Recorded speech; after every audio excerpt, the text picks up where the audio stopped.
नमस्कार। इलेक्ट्रिकल गुरुजी के YouTube channel में आपका स्वागत है। आज हम डिस्कस करेंगे solving of parallel AC circuits. इसकी थ्योरी के बारे में हमने ऑलरेडी पिछले वीडियो में स्टडी किया था। आज कुछ एक एग्जांपल सॉल्व करते हैं जिससे इसका आइडिया और ज़्यादा क्लियर हो जाएगा कि पैरेलल सर्किट्स को कैसे सॉल्व करते हैं। So let's start. First example में देखिए क्या है। In the circuit shown in figure, determine the voltage at a frequency of 50 Hz। जो पावर सप्लाई है उसकी फ्रीक्वेंसी हमें दे रखी है 50 Hz। To be applied across A B के पॉइंट के अक्रॉस यहाँ पे अप्लाई कर रखा है। In order that the current in the circuit is 10 ampere. Draw the phasor diagram. जो करंट है उसकी वैल्यू आपको दे रखी है 10 एम्पियर। तो हम इसे ही बेस वैल्यू लेंगे तो ये क्या हो जाएगा 10 0 degree ampere. Draw the phasor diagram. इस पूरे सर्किट का हमें फेजर डायग्राम ड्रॉ करना है। तो फर्स्ट देखिए यहाँ पे जो रिएक्टेंसेज आपको यहाँ पे डायरेक्ट नहीं दे रखे, आपको इंडक्टेंसेज दे रखे हैं L1 L2 और कैपेसिटेंस दे रखा है C। तो फर्स्ट हमें रिएक्टेंस हमें फाइंड आउट करना है। तो फर्स्ट रिएक्टेंस क्या होगा, X1 equal to omega L1। Omega equal to क्या होता है 2 पाई एफ की वैल्यू 50 हर्ट्ज, L1 की वैल्यू 0.05। तो कैलकुलेटर की हेल्प से हम इसको फाइंड आउट कर सकते हैं।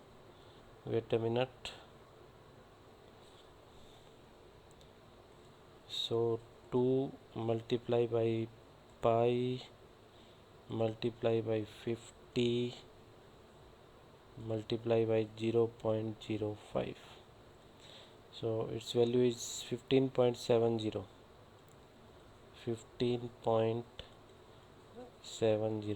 ओम। इसी तरीके से x2 की वैल्यू क्या होगी, omega L2। So 2 pi into 50 hertz frequency, और इंडक्टेंस जो है उसकी वैल्यू क्या है 0.02 हेनरी। तो ये आ जाएगा यहाँ पे value 2 into pi multiply by 50 multiply by 0.02। सो इसकी वैल्यू आ जाएगी 6.28 ओम्स। क्लियर। और देन x3 की वैल्यू क्या होगी, ओमेगा 1/ओमेगा c, क्योंकि कैपेसिटेंस कनेक्ट है तो ये होगा 1 divided by omega c। So 2 pi into 50, और कैपेसिटर की वैल्यू है कैपेसिटेंस की 400 माइक्रोफेरेड। सो 400 इंटू 10⁻⁻6 माइक्रोफेरेड को फेरेड में चेंज किया तो -6। देखिए 0 2 0 2 0 3 zeros, 5 मल्टीप्लाई बाई 2 तो 4 zeros, 10⁻²। तो ये होगा 100 डिवाइडेड बाई 4 पाई, 4 तो 25 डिवाइडेड बाई कितना होगा, देखिए 25 divided by pi, it is 7.95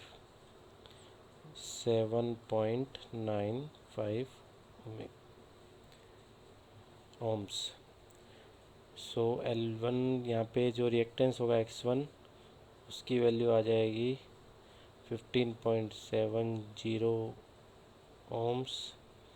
X2 की वैल्यू 6.28 ओम्स, और X3 की वैल्यू 7.95 ओम्स। क्लियर। अब देखिए यहाँ पे 3 कॉम्बिनेशन बन रहे हैं इम्पीडेंसेस के। फर्स्ट ये Z1, देन Z2 और ये Z3। क्लियर। तो फर्स्ट हम फाइंड आउट कर लेते हैं Z1। तो Z1 क्या होगा, R1 प्लस JXL1। सो 10 प्लस X1 की वैल्यू क्या है, 15.70 J। और इसको क्लियर लिखने के लिए हमेशा क्या करिए कोशिश, 10 प्लस J 15.70। अब ये रेक्टेंगुलर फॉर्म में, इसे हम क्या करते हैं, पोलर फॉर्म में चेंज करते हैं। सो पोलर फॉर्म में चेंज करेंगे तो 10 स्क्वायर प्लस 15.70 स्क्वायर, और एंगल क्या होगा, 10 इनवर्स 15.70 डिवाइडेड बाई 10। क्लियर। तो ये फाइंड आउट करते हैं, 10 स्क्वायर प्लस 15.70 स्क्वायर, इसका स्क्वायर रूट हमें फाइंड आउट करना है 18.61। तो ये है 18.61, और एंगल क्या होगा, 15.70 डिवाइडेड बाई 10 है।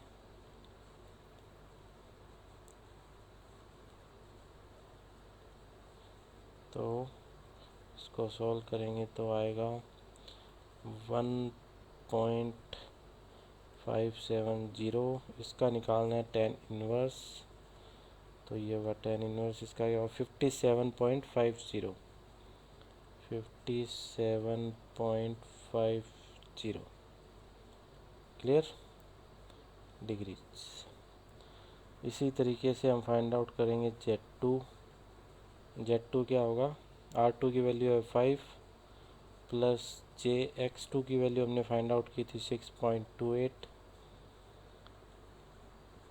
मैग्नीट्यूड क्या होगा, 5 स्क्वायर प्लस 6.28 स्क्वायर, और एंगल होगा 10 इनवर्स 6.28 डिवाइडेड बाई 5। इसकी वैल्यू क्या होगी, अब फाइंड आउट करते हैं यहाँ से। 5 स्क्वायर प्लस 6.28 स्क्वायर का रूट हमें फाइंड आउट करना है, तो 8.02। इसकी वैल्यू होगी 8.02। 8.02, और 10 इनवर्स यहाँ पे एंगल फाइंड आउट करना है, तो 6.28 डिवाइडेड बाई 5। इसका निकालना है हमें 10 इनवर्स। तो यहाँ पे एंगल की वैल्यू आई 51.47, 51.47 डिग्रीज। क्लियर। नेक्स्ट Z3 की वैल्यू। Z3 क्या है, यहाँ पे ध्यान से देखिएगा, यहाँ पे क्या कैपेसिटेंस। तो रेजिस्टेंस की वैल्यू इसके साथ जो सीरीज में कनेक्टेड है वो है 10। कैपेसिटेंस है तो होगा यहाँ पे -J, और इसकी वैल्यू निकाली थी रिएक्टेंस की, क्या है 7.95, 7.95। तो ये होगा 10 स्क्वायर प्लस 7.95 स्क्वायर, और एंगल की वैल्यू क्या होगी, 10 इनवर्स 7.95 डिवाइडेड बाई 10। तो फाइंड आउट करते हैं सबसे पहले मैग्नीट्यूड, 10 स्क्वायर प्लस 7.95 स्क्वायर इसका स्क्वायर रूट क्या होगा 12.77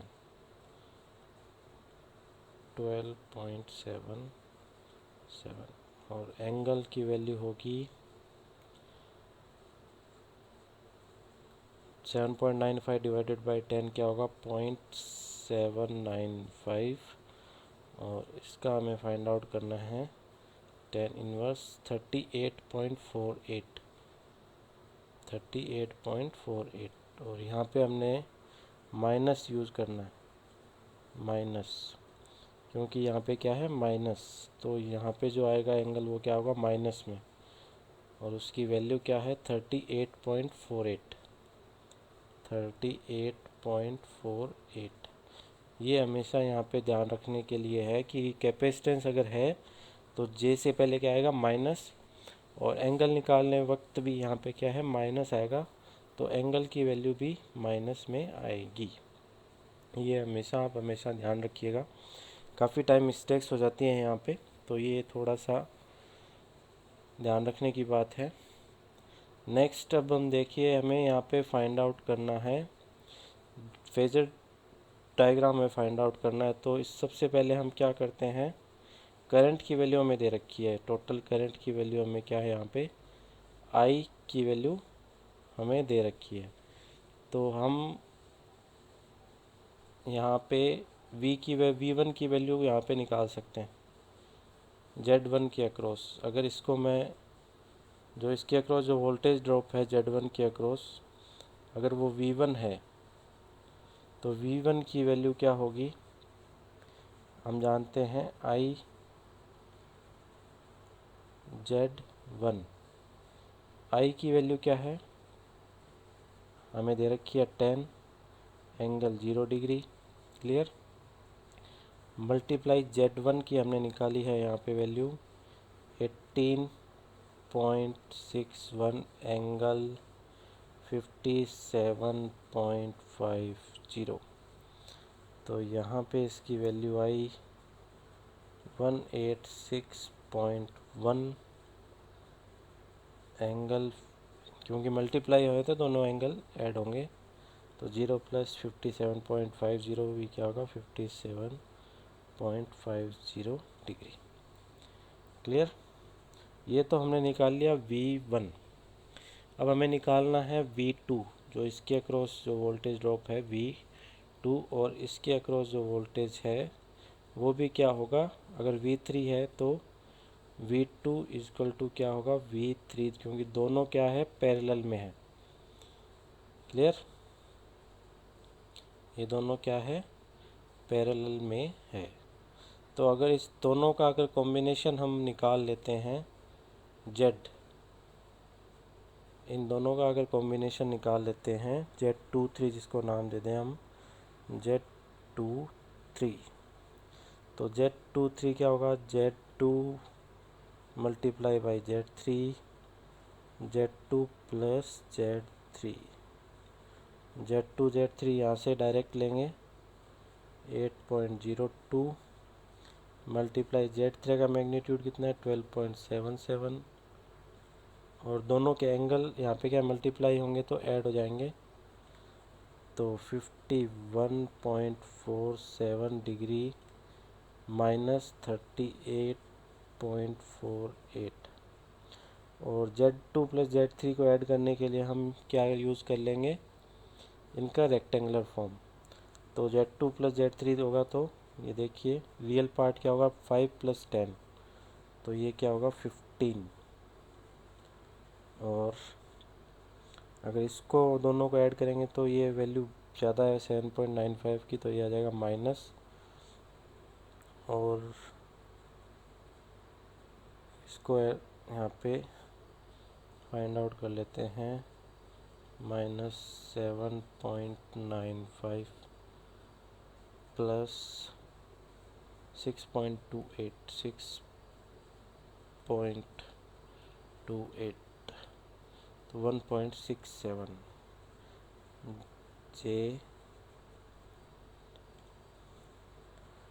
जे 1.67, क्लियर। अब अगर इसको हम क्या कर सकते हैं, पोलर फॉर्म में चेंज कर सकते हैं, रेक्टेंगुलर फॉर्म को पोलर फॉर्म में चेंज कर सकते हैं। तो अगर हम चेंज करेंगे तो क्या होगा, देखिए 15 स्क्वायर हम फटाफट कर देते हैं क्योंकि ऑलरेडी हमने ये डिस्कस कर लिया है कैसे निकालते हैं, तो don't waste time. 15 square plus 1.67 square और इसका स्क्वायर रूट 15.09, तो ये होगा 15.09। और एंगल क्या होगा, माइनस में है तो -1.67 डिवाइडेड बाई 15 और इसका हमें निकालना है tan इनवर्स, तो ये हो जाएगा -6.32। एक बार वापस कर लीजिए, देखिए -1.67 डिवाइडेड बाई 15 और इसका हमें फाइंड आउट करना है tan इनवर्स, तो आ जाएगा -6.35। इसकी वैल्यू आएगी -6.35 डिग्रीज। अब इसको हम यहाँ से हटा सकते हैं। Clear.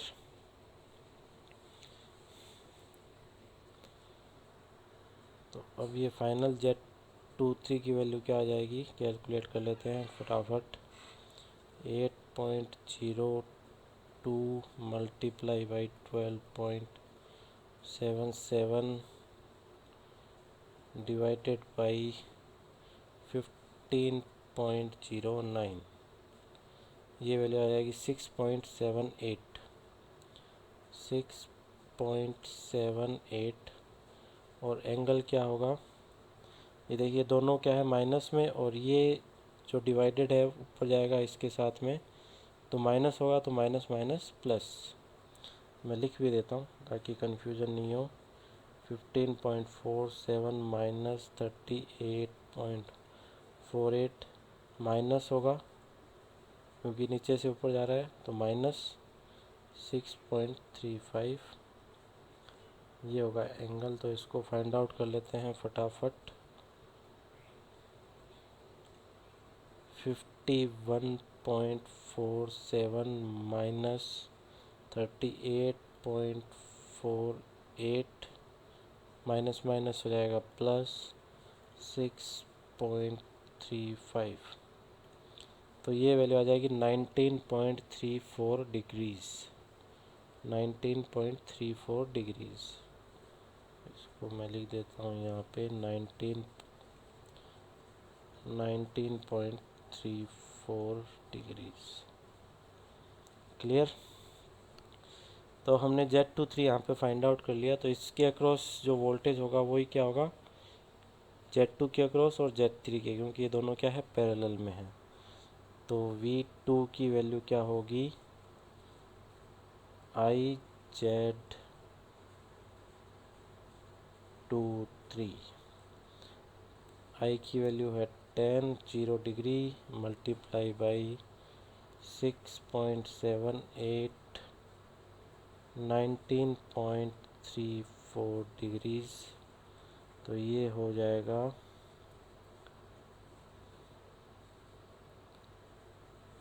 67.8 angle 19.34 degrees.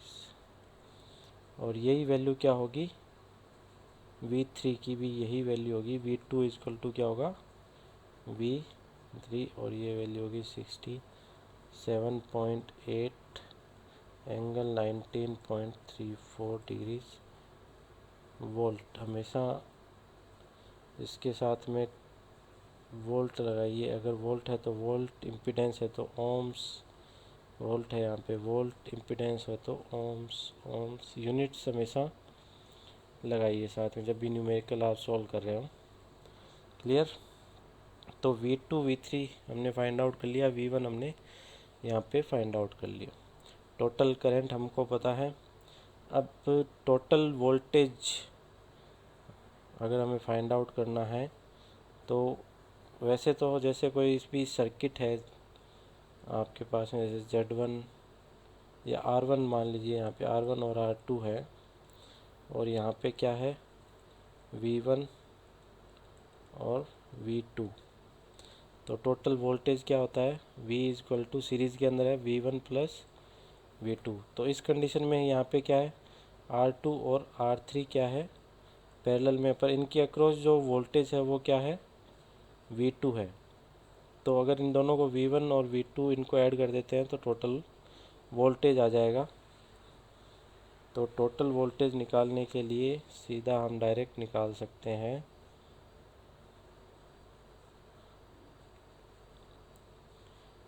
Total voltage V equal to क्या होगा V1 प्लस V2 या फिर कह सकते हैं V3, क्योंकि V2 और V3 क्या है। और इसको कन्फ्यूज़न दूर करने के लिए हम मान लो यहाँ पे नाम दे देते हैं V23। क्लियर, ताकि कन्फ्यूज़न ही नहीं रहे आपके। ये क्या हो जाएगा V23। यहाँ पे भी मैं क्या कर देता हूँ V23। तो V की वैल्यू क्या होगी, V1 क्या है 186.1 एंगल 57.50 प्लस V23 67.8 19.34 डिग्रीज। तो अब अगर ये पोलर फॉर्म में है तो आप इसको डायरेक्ट ऐड नहीं कर सकते हैं। इसके लिए क्या करना होगा, आपको इनको रेक्टेंगुलर फॉर्म में चेंज करना होगा। तो रेक्टेंगुलर फॉर्म में क्या होता है, अगर ये मैग्नीट्यूड है मान लीजिए, इसको अगर R है और ये एंगल क्या है फाई, तो रियल पार्ट क्या होगा R कोस फाई और प्लस माइनस कुछ भी हो सकता है J R साइन फाई। तो इस तरीके से आप यहाँ पे इसकी वैल्यू फाइंड आउट कर सकते हैं। तो फाइंड आउट करते हैं, देखिए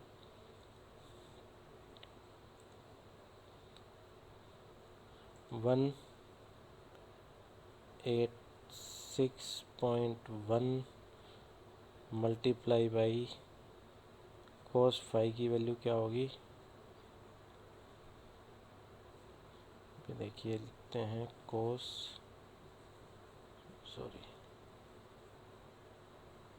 सबसे पहले कोस फाई की वैल्यू फाइंड आउट कर लेते हैं 57.5। इसके कोस की वैल्यू क्या होगी, ये मल्टीप्लाई बाई 186.1, तो ये आ गया 99.99।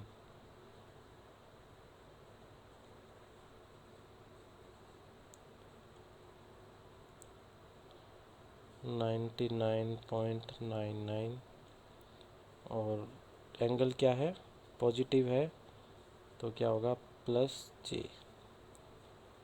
और 57.5 उसके साइन की वैल्यू क्या होगी दिस मल्टीप्लाई बाई 186.1, तो ये होगा 156.95।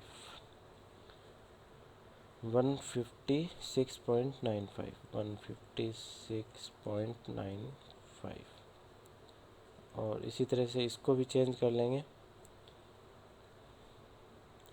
19.34 के कोस फाई की वैल्यू क्या होगी दिस, और इसको मल्टीप्लाई कर देंगे 67.8 से, तो 63.97 ये तो आ गया real part plus J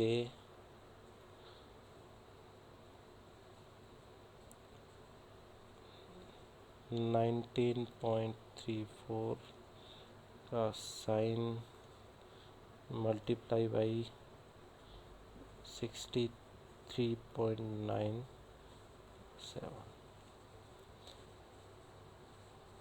21.18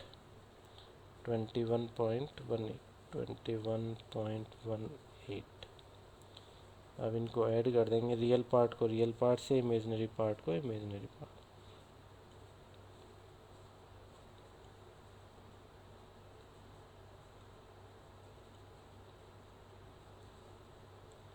one 163.96 plus जे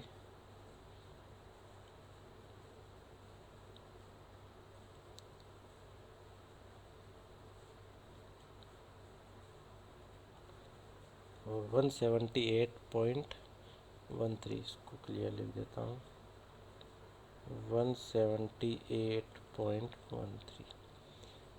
अब अगर वापस आपको इसको पोलर फॉर्म में चेंज करना है तो कर सकते हैं।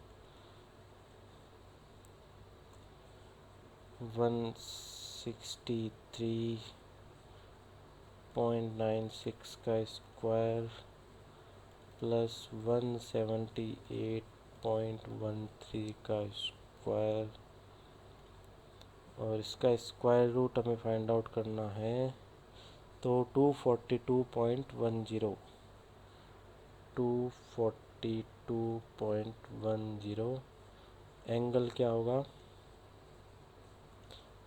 178.13 डिवाइडेड बाई 163.96, और इसका होगा tan इनवर्स, क्योंकि एक्सएल बाई आर होता है, tan five equal to XL by R, XL by R हमने कर लिया। तो अब tan इनवर्स करना है, तो tan इनवर्स क्या होगा 47.37, और क्योंकि ये प्लस है तो यहाँ पे भी क्या आएगा 47.37 डिग्रीज। तो ये आ गई v की वैल्यू। क्लियर?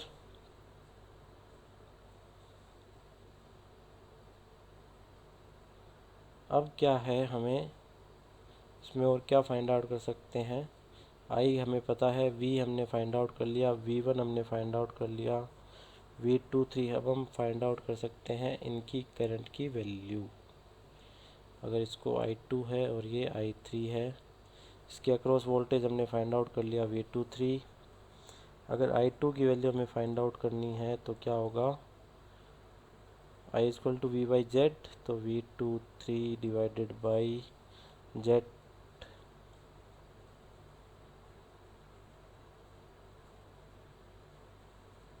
जो जेड की वैल्यू क्या है Z2,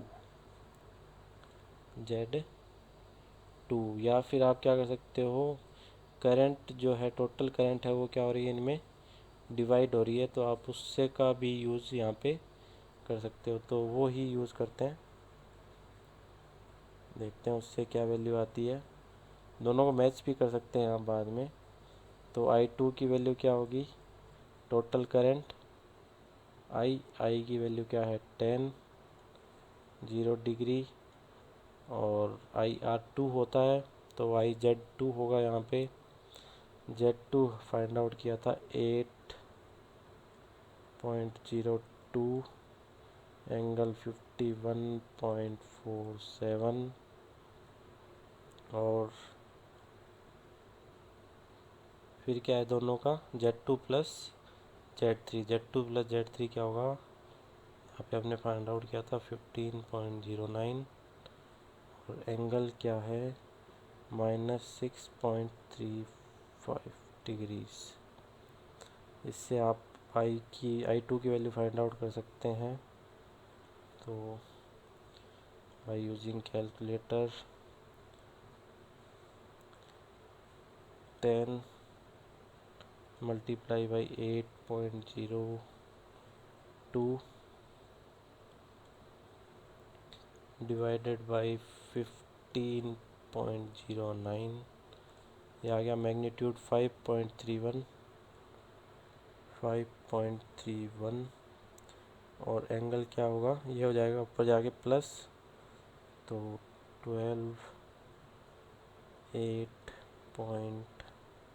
57.82 डिग्रीज। अगर I3 निकालना हो तो क्या होगा, टोटल करंट 10 एम्पियर्स 0 डिग्री, और Z1 की वैल्यू क्या है यहाँ, सॉरी ये क्या निकाला है हमने, I3 निकाल लिया हमने यहाँ पे, सॉरी क्या निकाल लिया यहाँ पे, I3 निकाल लिया। अब I2 निकाल सकते हैं। I2 क्या होगा, IZ3 12.77, और ये क्या होगा angle -38.48 divided by Z2 plus Z3, तो 15.09 एंगल -6.35 डिग्रीज। तो ये वैल्यू आ जाएगी 112.77 multiply by 10 divided by 15.09, magnitude आ गया 8.46।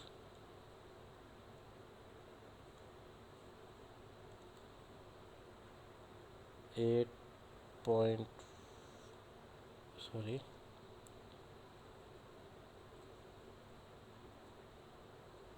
8.46, और एंगल होगा इसमें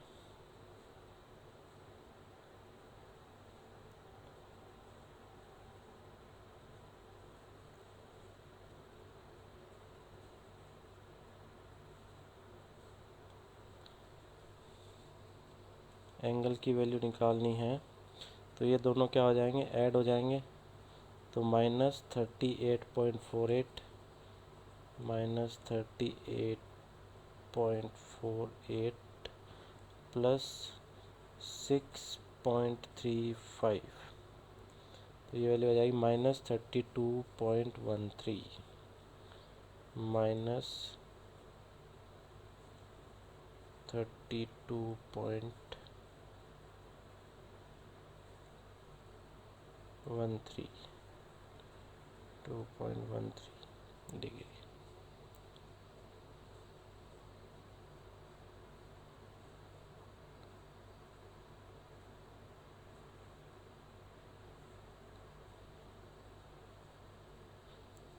क्लियर। तो वैल्यूज़ हमने सब फाइंड आउट कर लिया। अब इसका फेजर डायग्राम ड्रॉ करना है, तो उसके लिए मुझे कुछ यहाँ से हटाना पड़ेगा। ये हटा देते हैं, सिर्फ यहाँ पे जो v की वैल्यू है वो रख लेते हैं।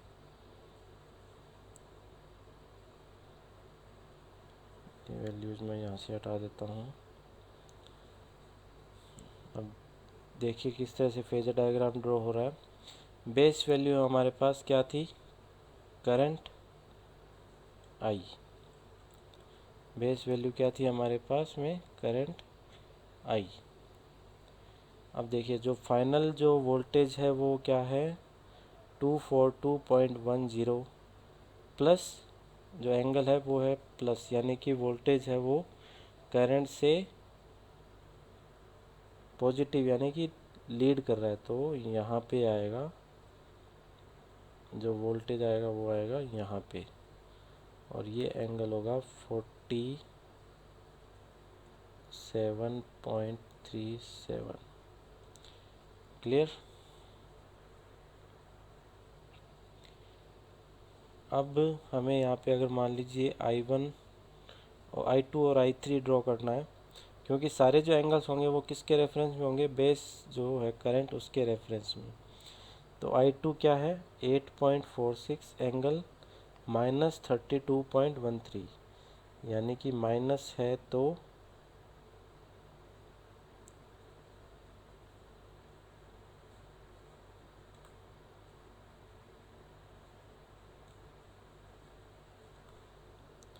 क्योंकि आपका जो है वो इस तरफ जा रहा है, माइनस में है तो लैग कर रहा है। I2 की वैल्यू क्या है यहाँ पे, I से लैग कर रही है, किस एंगल से, -32.13, तो ये आ जाएगा 32 पॉइंट, यहाँ पे माइनस लिखना ज़रूरी नहीं है क्योंकि ऑलरेडी हमने इसको लैग कर दिया। क्लियर। अब I3 क्या है 5.31, पॉजिटिव 57.82 डिग्री पॉजिटिव में है, तो ये क्या है I3 लैग इससे लीड कर रहा है। तो ये I3 क्या होगा यहाँ पे, और जो एंगल है वो क्या होगा कुछ इस तरीके से 57.82 डिग्रीज। क्लियर। और अगर V1 भी ड्रॉ करना चाहते हैं तो वो भी ड्रॉ कर सकते हैं। आपके पास में यहाँ पे क्या है V1 पॉजिटिव में, तो अगर कलर चेंज कर लेता हूँ तो V1 किस तरफ होगा 57.50 यानी कि पॉजिटिव में, तो V1 की वैल्यू कुछ यहाँ पे होगी, समथिंग लाइक हियर, ये होगा V1। और अगर V2 और V3 जो सेम थे V2-3, वो क्या है 19.34, तो ये कहाँ पे होंगे समथिंग लाइक V2-3। तो ये इस तरीके से आप इसका फेज़र जो डायग्राम है वो ड्रॉ कर सकते हो, बशर्ते आपके पास में क्या होना चाहिए उसका पोलर फॉर्म होना चाहिए। ये सारे क्या हैं पोलर फॉर्म पे हैं, और जो करंट है वो भी हमने पोलर फॉर्म में निकाली है एम्पियर में, ये एम्पियर। और ये वोल्टेज जो फाइनल वोल्टेज था पूरे सर्किट का वोल्ट। क्लियर। तो आज की वीडियो में इतना ही। Thank you. नेक्स्ट वीडियो में अगले टॉपिक पे डिस्कस करेंगे, तब तक के लिए नमस्कार।